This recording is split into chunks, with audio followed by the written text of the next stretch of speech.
All Jasmine Crockett wanted was to get home instead. She was humiliated at the gate until she pulled out her phone hit record and flipped the script on everyone watching. Jasmine Crockett didn't travel light, at least not this time. Between committee meetings, late-night policy calls, and public appearances, her week in Washington had drained every ounce of energy she wasn't just tired, she was worn down. So, when she stepped into Dallas Love Field Airport on that Friday afternoon, all she looked forward to was a bit of peace. A warm seat, a glass of ginger ale, noise-canceling headphones, and maybe even a nap. Nothing fancy, just the comfort. She'd earned her flight back to El Paso was running on time. She was dressed in a sharp navy blue pantsuit, flats instead of heels. She didn't care about appearances today. Her hair was pulled back into a simple low bun, no makeup, just her ready to go home. At gate 18, she approached the boarding area, as they called first class. She pulled out her boarding pass, held her phone in her other hand, and walked up to the podium where a gate agent, mid-40s, buzz-cut, stiff posture, was scanning passengers. And before Jasmine could even extend her pass, he glanced up, gave her a quick once-over, and said flatly, "First class is boarding right now, priority passengers only." She blinked, not out of shock, but confusion. "Yes, that's me," she replied with a small, polite smile. She extended her boarding pass seat to the man didn't even take it from her. He looked again, this time with a squint, like he was trying to decide if she was joking. "Ma'am," he said, voice low, "but firm, I think you might be at the wrong gate." "No, I'm not," Jasmine replied, her voice still calm. "I double-checked. El Paso, 4:25 p.m., gate 18. He stared, silent for a few seconds. Then he waved vaguely behind her. "You might want to check with customer service. You're probably on standby." Standby. She felt a knot tighten in her stomach, not because she believed him, but because she knew exactly what this was. Still, she wasn't going to react, not yet. She held out her phone, showing the mobile boarding pass, her name, her seat, her ticket. "Class, this isn't standby," she said. "It's confirmed first class." He didn't even glance at the screen, just raised an eyebrow, like she was wasting his time. "I think you're mistaken." He repeated that, sections for priority guests. Now the people behind her were starting to murmur. A woman a few rows back leaned slightly to the side, trying to get a better view. A teenager in a hoodie pulled out his phone, pretending to scroll, but recording. Jasmine noticed. She always noticed. Her smile faded. She took a breath, then asked, still calm, "Can I speak with the supervisor, please?" That's when his tone changed. He shifted his weight, looked past her, and said, "Ma'am, I don't have time for this right now. Please step aside." And just like that, the tension in the air started thickening. It wasn't dramatic, not loud. It was that quiet kind of silence that fills space when something's wrong and everyone knows it, but no one moves. The woman behind her, middle-aged, curly auburn hair, coach tote, nudged forward and whispered, "I think she's in first class. Let her board." The agent ignored it. Jasmine didn't raise her voice. She didn't argue. She stepped to the side and pulled out her phone. If they were going to treat her like she didn't belong, they were going to do it on camera. But before she hit record, she looked down at her pass. One last time, her name, her seat, her class. It was all there still. Somehow that man had looked her in the face and decided she couldn't possibly be who she said she was. And the worst part, it wasn't even surprising, but what he didn't realize was that Jasmine wasn't just any passenger, and this moment wasn't going to disappear quietly. The agent had already turned his attention to the next passenger, acting like the exchange hadn't even happened. But Jasmine didn't move. She stood just off to the side, still holding her phone, not recording, yet just watching. She wasn't unfamiliar with being dismissed. Politics had taught her that. But this was different. This wasn't about policy or power. It was about someone looking her dead in the face and deciding she didn't belong. Not because of anything she did, but because of what she looked like. Her phone buzzed in her hand. It was DeAndre, her aide. "Flight on time. You need me to call ahead for pickup?" She didn't respond. Not yet. The passengers behind her had boarded quickly, too quickly. No one else was being questioned. No one else was told to check with customer service. No one else had their ticket ignored. She took a few steps toward the counter again, keeping her voice even. "Excuse me, I'm not moving until I speak to someone in charge." The agent didn't look at her. "Ma'am, I've already told you." "Then tell me again," she said. "Because I want to make sure I understand. What's happening? Are you saying my ticket is invalid?" A younger woman now stood behind the counter next to the agent, maybe a trainee or another employee. She looked uncomfortable, glancing between Jasmine and her colleague. Jasmine made eye contact with her. "Can you look at this?" she asked, handing over the boarding pass. The younger woman hesitated, reached for it. But the man stepped in. "We've got it," he said sharply, pushing the scanner toward another boarding passenger. The trainee stepped back like she'd been burned. Jasmine wasn't angry, not yet. But something in her started to tighten, not rage, not even frustration, Just that low, tired burn of having to prove again what should have been clear from the start. The man finally turned toward her, now irritated. Ma'am, I need to get these people on the plane. If you're causing a disturbance, I can call security. That's when the murmurs turned into voices. She's not causing anything, said a man nearby, late 50s beard, wearing a University of Texas cap. She's asking a question. Another woman chimed in. Just scan her ticket. What's the issue? A college student in joggers raised his phone a little higher. She's got a first-class ticket. Dude, just let her board. But the agent doubled down. Please step away from the gate, or I will involve security. Last warning. Now Jasmine pressed record. Her voice came out steady, her face framed perfectly in the corner of the screen. This is Congresswoman Jasmine Crockett. I am at Dallas Love Field, Gate 18, with a confirmed first-class ticket to El Paso. The gate agent has refused to scan my boarding pass, denied my request to speak with a supervisor, and is now threatening to call security on me for trying to board the seat I paid for. The phone caught the man stiffening. She kept going. This isn't just about a seat, it's about accountability. I'm tired. I've been working non-stop for this country all week, and now I'm being told that I must be confused, that someone like me couldn't possibly belong in seat 2. Someone behind her said, "Get him, Congresswoman." A few claps followed. The younger employee behind the desk leaned toward the agent and whispered something.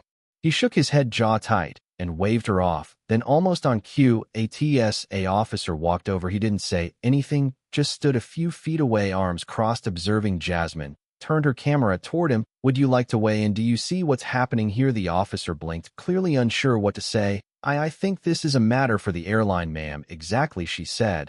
"And the airline has refused to acknowledge a valid ticket. Passengers were no longer quietly watching, they were participating." Someone said, "This is ridiculous," another muttered. "If she was wearing a suit and tie, she'd be sitting on the plane by now." Jasmine lowered the phone. "You know," she said, looking directly at the agent, "you had a chance to fix this before it became a moment, but you made a choice." But he still didn't realize that this moment had already outgrown this gate, and soon it wouldn't be about him at all. Once the video started rolling, everything changed, but only for those paying attention. Jasmine wasn't performing. She didn't raise her voice, didn't point fingers, didn't turn it into a spectacle. Her tone was firm, her words deliberate, and that made the clip even harder to look away from. She held her phone at chest level, just enough to capture herself in the gate. "This is the third time I've been told to step aside," she said. "Even with a valid first-class ticket in my hand, I've asked twice to speak to a supervisor. I've been ignored, redirected, and threatened with security." The comments from other passengers started stacking behind her like waves. One woman to the left with 2 carry-ons and a straw hat said clearly, "If it were me, I'd be on that plane already." A younger black man whispered to someone beside him, "I've seen this kind of thing before, bro. Same thing happened to my cousin, first class." Still didn't matter. The airline employee didn't seem to know what to do now. His hand hovered over the scanner like it was suddenly too complicated to use. His face had gone pale. He looked around, as if hoping someone from management would swoop in and take the heat off, but there was no backup there. It was only silence and dozens of watching eyes. Then Jasmine asked the question that sealed it all. "Can you tell me what part of my ticket isn't valid out loud right now?" He didn't answer, not even a breath. That was the moment the video hit a nerve, not just with the people in that terminal, but eventually with thousands who'd watch it on their phones, their TVs, even in classrooms and offices. The gate agent finally motioned to the younger employee, his voice barely audible. Just let her through." Jasmine didn't move. "No," she said, voice cool. "That's not how this ends. You're not going to quietly scan me in after refusing to acknowledge me for 10 minutes. I want your supervisor." Still passengers began nodding. A few clapped again. One person called out, "She's right." Finally, a woman in a gray blazer approached from the side corridor, clearly upper management, clipboard, headset, the kind of authority Jasmine had asked for from the start. She walked up to the counter, looked at Jasmine, and then looked at the phone still recording. "I'm Kimberly. I'm a shift manager," she said. "Can I help with something?" Jasmine tilted her phone just slightly so Kimberly's face was visible in the frame.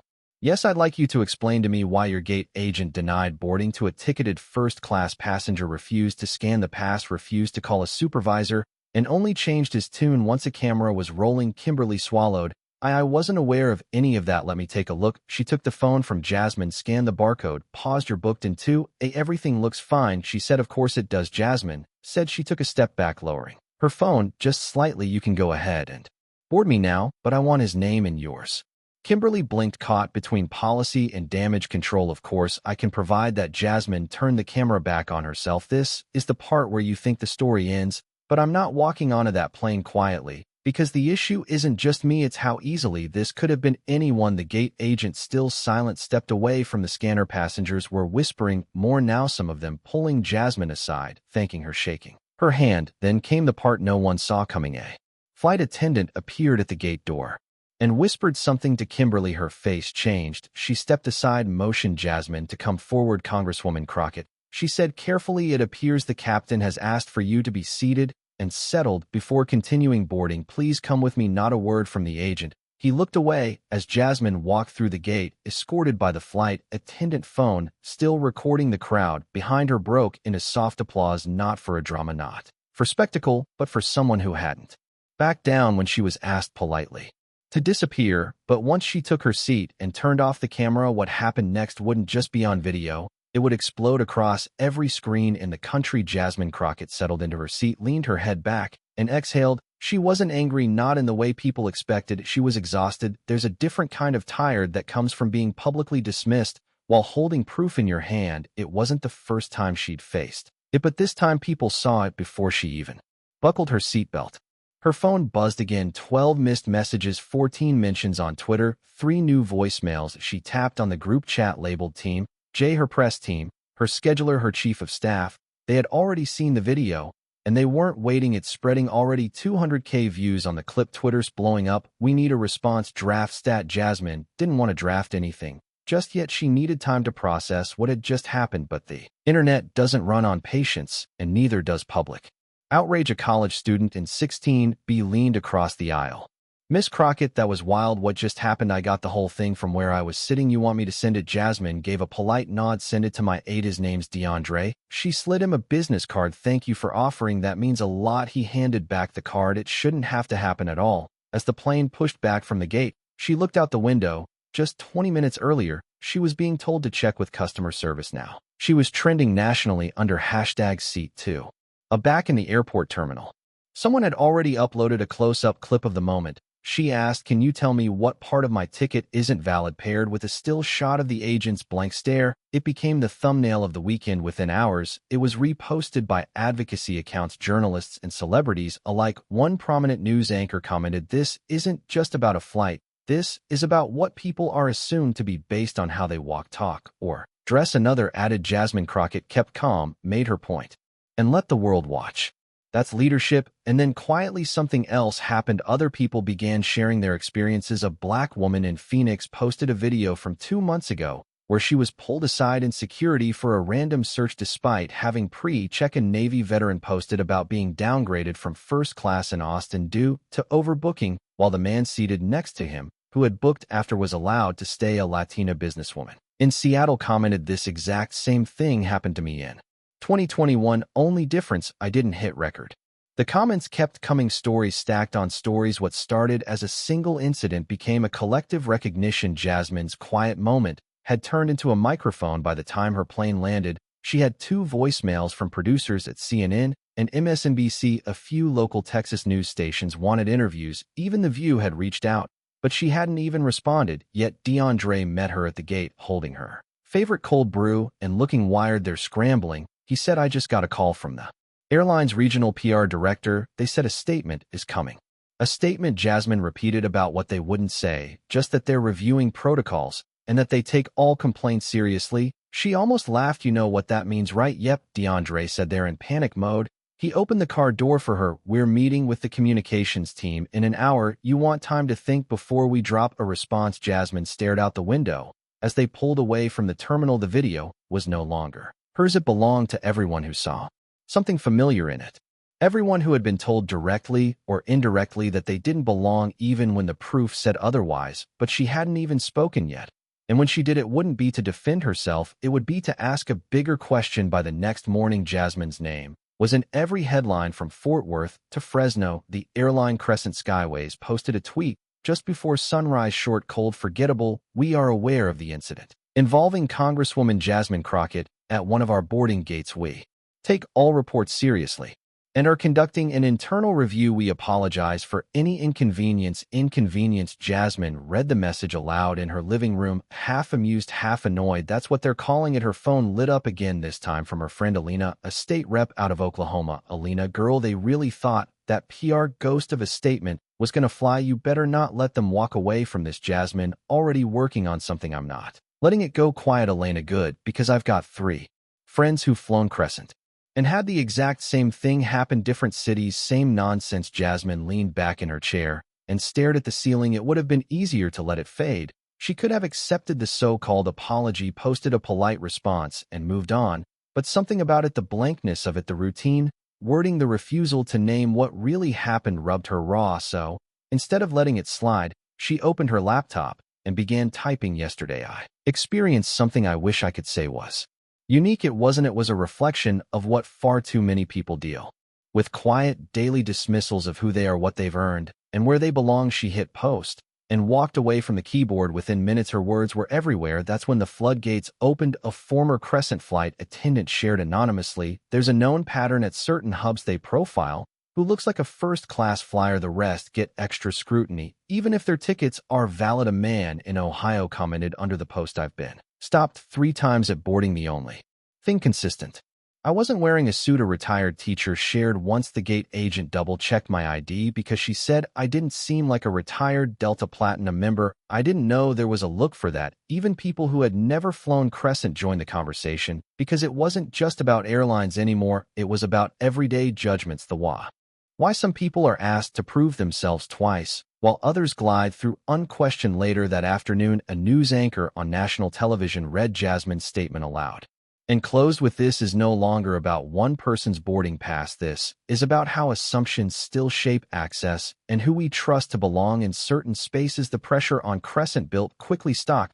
dipped by 3.5%. Travel bloggers and influencers started tagging competitor airlines. Hashtags like hashtag first class means all and hash I check your bias trended across platforms. But Jasmine wasn't chasing chaos. She wanted clarity. In a sit-down interview that aired 2 days later, she spoke plainly. "I didn't go to the airport looking for a fight," she said. "I just wanted to get home. But when people in uniform with authority look at you and decide you must be mistaken again and again, it adds up. This wasn't about me wanting special treatment. It was about not wanting to be treated as less." The interviewer nodded. "So what do you want to happen now?" Jasmine took a breath. "I want this airline and others like it to ask real questions. Who do they train their staff to expect in first class? Who gets double-checked and who doesn't? Who gets the benefit of the doubt and who has to explain themselves every time?" Crescent Skyways released a second statement the following morning. This one was longer, more apologetic. They acknowledged the agent's conduct, promised full internal review, and announced plans to implement bias awareness training across all major airports by years. And still, Jasmine didn't applaud them, not publicly, because it shouldn't take a viral video, a trending hashtag, and media pressure to make companies value fairness. But now the world was watching, and Jasmine knew this story had the power to change more than just one airline's policy manual. The following week, Crescent Skyways issued its 3rd public statement. This time, they didn't bury the lead. "We sincerely apologize to Congresswoman Jasmine Crockett and to all customers who have experienced unfair treatment while flying with us. Moving forward, Crescent will launch a nationwide initiative focused on accountability, representation, and bias awareness within our customer service departments, with full implementation across all hubs by March of next year." It was the closest thing to ownership they'd offered since the beginning. Jasmine read the message on her phone, sitting alone at a coffee shop in Las Cruces. She hadn't planned to be back in New Mexico so soon, but the requests for speaking engagements, community forums, and meetings had exploded. What started with a denied boarding pass had turned into something far bigger, and she hadn't even finished telling the story. Yet she opened her notes app and scrolled through the messages she'd saved, some from strangers, some from staff. A few were written on napkins handed to her in airports by travelers who'd quietly said, "Thank you for saying something." One message from a woman in Tucson stood out. "I've been flying for 20 years, and every single time I get nervous when I approach the counter, not because I've done anything wrong, but because I know there's a chance someone will question if I belong in the line I'm standing in. When I saw your video, I cried, not because I was shocked, but because for once someone didn't just walk away." Jasmine sipped her coffee and stared out the window. People had asked her why she didn't just ignore it, Why she didn't board the plane quietly and deal with it later, her answer never changed. You can't expect change in silence. She didn't set out to start a movement. She wasn't looking for headlines or attention, but when the moment showed up, she chose to face it head on, and what she got in return was a tidal wave of stories from people who had stayed quiet for too long. Some had been brushed aside in boardrooms, others second guests in hotel lobbies, and many, far too many, had learned to smile through it, to not cause a scene, to make excuses for people who didn't see them as they were. That's what this whole story was about. Not just bias, not just assumptions, but the cost of constantly having to explain yourself in places you've already earned your place in. Jasmine wasn't trying to shame the airline into submission. She was asking a bigger question: how many others have been treated this way, without a platform, without a title, without a phone camera rolling, and more importantly, what happens when those people finally speak? 3 weeks after the incident, Crescent launched a public video campaign featuring testimonials from passengers and employees highlighting how the company planned to do better. Jasmine wasn't in any of the clips. She hadn't asked to be, but her influence was all over it. At a town hall later that month, she said something that stayed with the audience long after the cameras turned off: your dignity shouldn't depend on your seat number. A woman in the back stood up and clapped. Then another. Then the room. DeAndre caught her eye from across the stage and gave her a subtle nod. They both knew this moment wasn't about her anymore. It was about everyone watching. And if they learned one thing from Jasmine's story, it was this: being calm doesn't mean being silent. Asking for fairness isn't aggression, and sometimes the smallest refusal to step aside, to let it go, to be quiet, can force the biggest institutions to reckon with the truth. Jasmine packed up her notes and headed toward the exit. Outside, a group of students waited with notebooks and phones, eager to ask questions. She smiled. She'd missed her flight home that day, but she never missed the point. If this story meant something to you, if it made you think twice about how we treat people, how we judge, how we ignore, don't let it stop here. Share it, talk about it. Because change doesn't start at the top, it starts when we stop letting quiet wrongs go unchecked. Congresswoman Jasmine Crockett's story isn't just about an incident at an airport gate. It's a powerful reminder of how society often judges people based on appearance, skin color, or how they're dressed, and of the quiet, repeated harm many endure simply because they don't look like they belong. If you've ever been dismissed, questioned, or pushed aside, even when you were in the right place, qualified, and had every right to be there, you are not alone. And if you've never experienced that, listen, pay attention. Speak up when you see someone being treated unfairly. We can't change what we refuse to confront. If you're someone who stayed silent for fear of making a scene, remember, speaking up is not being confrontational. Asking for fairness is not asking for special treatment. If you witness someone being treated unfairly, whether at an airport, a school, or a workplace, don't look away. A single word of support, a shared glance, a voice saying, "This isn't right," can make a difference. If you work in a position that serves the public, ask yourself, am I unconsciously treating someone differently? Professionalism isn't just about procedures. It's about treating people with dignity. This story isn't just about Jasmine Crockett. It's about all of us, about the kind of society we're building, where every person deserves to be seen, heard, and respected. So don't let this story stop at a viral video. Let it spark real change. Start by listening, take action, and never stay silent in the face of injustice.